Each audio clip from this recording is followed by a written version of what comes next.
What is up, everybody? It's Two Lock Sports. We're here on a beautiful Monday afternoon. We got all sorts of sports going on after a big weekend. We got NBA today. We got baseball tonight. We just got so many things going on that from a DFS perspective, I don't think you could ask for anything better. Over the weekend, we had golf sweat. We had NASCAR sweat. You've got all these sports coming back at once, and it's just been awesome. Being able to just turn on a TV at any given moment and just watch any sport you want, play DFS basically on any sport you want. Times aren't the greatest right now for a lot of people, but I will tell you that having sports back has made things so much better, and having the ability to play DFS has made things so much more fun from a day to day. And I can tell you that the Win Daily team, we had a really fun weekend. It was great yesterday seeing all the golf screenshots, the NASCAR screenshots, the baseball screenshots, and then late night NBA screenshots last night. We had takedowns, and everybody's up bright and early again, talking right about it again on Monday morning. It's an awesome community. If you guys haven't had a chance, come check it out. I promise you won't be disappointed. The content, the tools, the community that we've got, it's just a ton of fun. So with that being said, I want to do a little video picks and pivots today. We've got a really interesting 5-game slate. If you've looked at this NBA slate, which kicks off at 2:30, the first thing that you're going to notice today is we have a ton of injury news.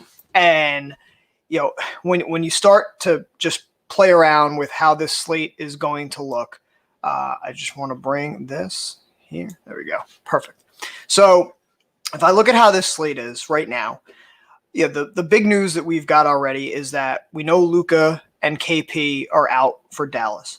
We got news about an hour or 2 hours ago that OKC is going to be sitting out a bunch of guys. So they are going to be without SGA, without Gallinari, without Steven Adams, without Nerlens Noel.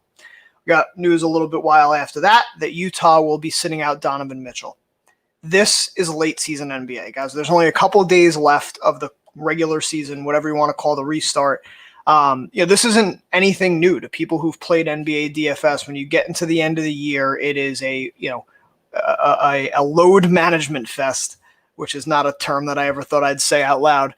But this is where we're at now. You're going to see guys sitting every day. You're going to see weird rotations, because the reality is most of the teams playing right now, outside of a very select few, really don't have much to play for. It's playoff positioning, you could argue, but in a lot of these cases for teams, they're just going through the motions to get ready for the playoffs. So with that being said, when you look at how today's slate breaks out, it is just jammed with value. You're going to have multiple starters. And when I say multiple, I'm talking 5 to 10 starters on this slate, and only a 5-game slate, right? 5 to 10 starters that are going to be sub 4K. That just doesn't happen that often. And so what it's going to lead, I think, a lot of people to do is jam in the value. And when you do that, what I want to talk through is kind of what that might lead us to in terms of chalky builds or chalky concepts, and then how we maybe differentiate off of that. So all that being said, now let's jump into kind of the chalk. I think when you look at this slate, to me, this is a very front-loaded slate. You've got the first 2 games will probably drive a significant portion of ownership, and I think a lot of that is going to be due to the news, right? You have the news that we have is very, very focused right now on these first 2 games. That's where all the value sits, right? So if we click on just the 3 teams in here with the value, you've got OKC, Dallas, and Utah. And I'm just going to start for the sake of this with OKC and Dallas. Right? If we scroll down, knowing what we know with all these guys out, you could scroll down to the bottom and you can make a case, and you're going to see these guys pop in projections. You're going to see, you're going to see a lot of these names in cheat sheets. If I know Ghost is working right now on getting the projections updated with the latest news, all these names are going to be ones you see, right? So you're going to see guys like Boban pop. Right, and anytime you got a Boban slate, you got to be happy. You're gonna scroll up here, and I'm starting from the bottom down. You're gonna see guys like Baisley. You're gonna see Diallo. You're gonna see Trey Burke. You're gonna see Lugens Dort. all of these names are going to be point per dollar projections darlings, right? I think this is something that we'll see over and over again today. What's funny about that is, when you look at all of these guys, there is legitimately a path for every single one of these guys to get you 30 minutes of court time. Now, Boban is the one I might scale back on because it's just very rarely that he gets the significant run, even when he does draw a start. But for the sake of this discussion, right, you've got guys here, and every single one of them could go 10x on their price. What that might lead people to do is jam in the value and then now work backwards, right? You could, in theory, start just from the top down with the guys that you know are playing. You've got Giannis, right? You have LeBron, and then you have AD. You could, in theory, get the three top priced plays with all the value. And what's interesting is that if it was a different slate, this would probably be the right route. If this was a slate like we saw yesterday, Harden without Westbrook, slates where you kind of need the value because the studs are in such great spots, you can see how this build would be perfect. Today doesn't seem like that day to me. And I think that because of the value, people are going to have salary to spend. And what they're going to do is when they look at the slate and they see the names that are already out, you only have a few places to spend it. So I think for every Luguentz Dort and Darius Bazley lineup, people are going to jam in Giannis. They're going to jam in LeBron because when they do that, they can spend their salary. But are these really the games in which you think that you want to pay the price for these studs, right? I'm not saying that you can't get strong floor games, but are these really the spots where if the value wasn't there, would we really be rushing to jam in LeBron versus Denver or Giannis versus Toronto in games that just flat out don't mean anything, right? So, you look at LeBron as an example, and I'm bringing this up. I mean, you guys know as well as I do, LeBron can go for a slate-breaking game anytime he wants, but we haven't seen that. Right, you're not seeing that since the restart. You're seeing solid 40, 50-point games, right? So while, sure, LeBron is LeBron, he could go nuts at any given point, and there's some perceived safety. I don't think LeBron's sneaky today. I think LeBron ends up being very popular because people are just going to want to spend the money. So if that's the case, right, with a guy like LeBron, you can make the same case, with someone like Giannis.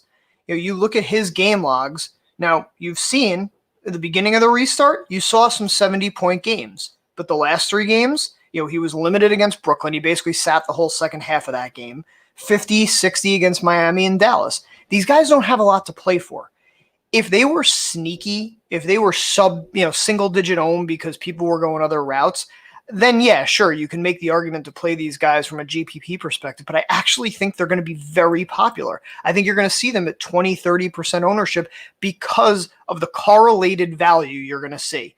Everyone's going to jam in these cheapo KC and cheap Dallas guys, have the money to spend. There's nowhere really else to spend it. They're going to go here. So when you're looking at your builds today, I'm never going to tell you that playing these studs is a bad idea. It's clearly not. You're going to get a very safe floor. You can get the ceiling at any time. And like I said, I think every single one of these punts can get you 10x, 9x on their price points today. They've shown it, right? Look at their game logs, and they've shown exactly what they can do. So, but here's where I think you pivot. If this value is chalky, it's going to lead not only to the same ownership on the value, but it's then going to lead to similar looks and feels from a build perspective. And so can you just go with a route today where if you don't love the studs, and I don't, and the value is great, but if it's going to be super popular, do you want to play the chalk, right? Guys, listen, if you were in the Win Daily Discord on Friday, we talked about Darius Bazley for a solid hour. When we saw that Nerlens Noel was going to be chalky, we were in there talking about how Bazley was going to play the backup center minutes, was going to get the forward run, and it was a perfect leverage spot off of Noel at the chalk. Bazley was sub 5% ownership. He ended up outscoring Noel. Now, Yesterday, you see Noel and Adams sit out. Baisley gets more buzz. He throws up, 35 fantasy points, I think it was yesterday. I will click on it so I'm not speaking incorrectly. 37 fantasy points. Guys, he's not sneaky anymore. He was sneaky on Friday. He's not sneaky anymore. So now you're playing chalk guys that, let's be honest, half of the people listening to this probably never heard of. If you're not an Oklahoma City Thunder or a Syracuse basketball fan, you probably don't know who Darius Baisley is. And so now all of a sudden you're just going to lock him in because you see the game log. So move away from it, right? Don't play these guys if you're not sold on them, and maybe then think through a path where you can go more balanced. I wrote about this in my article today, but this is kind of the approach that I am personally taking, that we've been talking about in Discord today, but it's going a little bit more balanced, and it's really living on these first two games.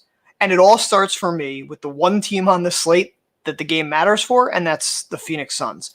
So Devin Booker, to me, he's been the third highest usage player since the restart at 33% usage rate per game, sitting only behind Giannis and Zion. He's playing crazy amounts of minutes. He shot the ball 20 plus times in every game since the restart, and they need this game. And now OKC is going to be without Steven Adams and Noel inside, so you no longer have this interior presence. You're going to have a more athletic team. I personally think watching guys like Diallo and Baisley play, it's a very athletic team that will likely be out there with Dort. And you saw Dort in a similar game on Friday. He was all over the court, disrupting the game against Memphis. So, I think this game's going to play quick, and I think because of that, Booker is in one of those spots where you could see a massive ceiling game. You could see a spot, and I really believe this. I think Booker could end up being the raw points leader on the slate, and it wouldn't shock me. And you're getting him at a significant discount over Giannis, LeBron, and those guys. And Booker, unlike those guys, has something to play for. The other guy, same team, is DeAndre Ayton. And I think the best place personally to use him is power forward on DraftKings. I think take advantage of the dual position eligibility there and use him. But listen, Ayton's in the same boat, not as high as usage, but the minutes are there. And now you're telling me he doesn't have to face off with Steven Adams on the inside, and you're going to have Mike Muscala and Darius Baisley guarding him? No. Just lock both of these guys in, and look at the money you have, 5.5K. You don't have to go to a build now where you're living in the, Diallo and Baisley range and jamming in all of these 3K guys. You just simply don't have to. Now you can use these two, throw in a cheapie or two, and see what happens. But my point is, you just don't have to. You can live with this game in a mid-range that I think is really strong today and might get overlooked. The game to me that I really like from a mid-range perspective is Dallas and Utah. And I like it because I think what you'll see here now, knowing what we know with who's out, I think you're going to see two teams that come out here with condensed rotations as a result of them both being very thin. And you have price points on guys that offer you really kind of the way that I would explain it is a build where kind of everybody gets you 40 fantasy points, 35, 40 fantasy points. And while on some slates that might not be the right route because you might be chasing ceiling for stars, if you don't think they're stars for ceilings, then go with a build where you think everybody gets you, 40, 45 fantasy point kind of thing, and you get spread out, balanced production from your lineup. So looking at this game, one of the things that I liked to do is I like to stack. When it comes to GPPs, we saw this the other day with Utah and Denver. When these games stack and they go off, it becomes a total differentiator, especially on a 5-game slate with some games, frankly, that, as we get later, Toronto, Milwaukee, Indiana, Miami, and Denver and the Lakers, those are fantastic real-life basketball games. I think they're terrible for DFS. I think they're really terrible for DFS this late in the season when these teams don't have as much to play for. If this was the playoffs, they'd all be really entertaining games to watch. But this is DFS. I don't care about entertaining basketball necessarily. I want fantasy production. I don't know that those guys have it. So that being said, going back to Dallas and Utah with this 5.5K, are remaining, you can really build kind of a balanced lineup, right? You can use guys like Mike Conley. You can use guys like Joe Ingles, right? You can use Rudy Gobert. You can go, and I'm surprised that, it took me this long to get here, but you knew I was going to land on a little THJ. But you start to look at this build and you see guys that are all going to play 30 to 35 minutes, and you can just keep working down, right? If you want to put in somebody like Royce O'Neal, right? And then you have 35K for the last guy in. Now you can use one of those last spots in, right? You can use one of those, the Diallos, the Baisley, whoever it is, however you end up liking it. I'm not necessarily trying to show a build here, just more the concept of this game in general. This was value before we had the news. THJ, as an example, was huge value as a result of Luka and KP being out. He's not going to pop as one of the top point per dollar guys anymore, because now all of a sudden you have 70 guys on Oklahoma City who are priced at 3,000, right? And you have guys that have already, in the last couple games, like Dort, like Baisley, they're already putting up 30 plus. So they're generating 10x on their salary, and they've got the game logs to back it up. So why are you going to pay, as an example, right? Like you look at Royce O'Neal. This is just, I'm honestly just clicking on him to think through the logic. But he's a guy who's been 30, 32, 36. That's basically the production that you're thinking you're getting from the Baisleys, from the Diallos, the Dorts, those kinds of guys. So now, why am I going to pay 4.8K for that same production when I think I can get it for 3? That's where the GPP pivot lies. If the chalk value busts, these are the guys kind of in this mid-range that get overlooked, right? And every single game, you look at what he's been doing. He's been putting up solid performances, every single day. So these are the guys in my mind that I think get overlooked on this slate, and it's why I'm thinking more about doing a balanced build, living in this 4 to 6K range versus dropping down and living all in this sub 3K range, so I can jam in stars that I don't think are there. So just as an idea, I see somebody in the chat was talking about Clarkson is another guy. Same kind of concept. I mean, you could go here with Clarkson, and you leave yourself 3,300, which I'm pretty sure one of the OKC guys is 33, Baisley. So there you go. I mean, you look at this lineup, sure, you're using one of the chalky pieces, and I'm fine with that. But use just one. Don't use 2 or 3 or 4 like so many other people are going to do. And in this kind of concept, you've got a lot more balance. If the stars only get, if LeBron, we looked at LeBron's game log before, the 40, 50-point games. If he only gets you 40 or 50, I could argue Booker and Ayton have every much the probability of getting that, if not more. So, you could end up getting big time, leverage just by going with a little bit more of a balanced build, like we're showing here. So hopefully this helps. Why did DK let so many centers be forward eligible? Use it to your advantage. I mean, that was one of the reasons why I showed you guys Ayton at power forward, because I think that, with the fact that you have centers that are power forward eligible, you can then use Gobert as a true center, still getting Ayton in as a power forward. So, hopefully this was helpful, guys. This is a really interesting slate. I'm going to jump back into Discord. We'll be talking about it. We've got baseball going on tonight. Please come check us out at Win Daily if you haven't already. It's a lot of fun. This is going to be a really fun couple weeks for us going into the summer with all the sports going on. So with that being said, I got to break it out because it's THJJ, and I got myself the Tim Hardaway Dallas jersey, Tim Hardaway Sr. people. Tim Hardaway Sr. Everyone has, you can have the Warriors jersey. You might have the Heat jersey. I have the Dallas Mavericks Tim Hardaway jersey. I think I'm going to wear it tonight. I'm a grown man. I have a wife and I have kids, and I'm going to embarrass them by wearing a replica jersey of Tim Hardaway Sr. as a Dallas Maverick, because that's what I do on THJ night. Have fun, guys. Check us out. Jump in the Discord today. Let's have some fun. See ya.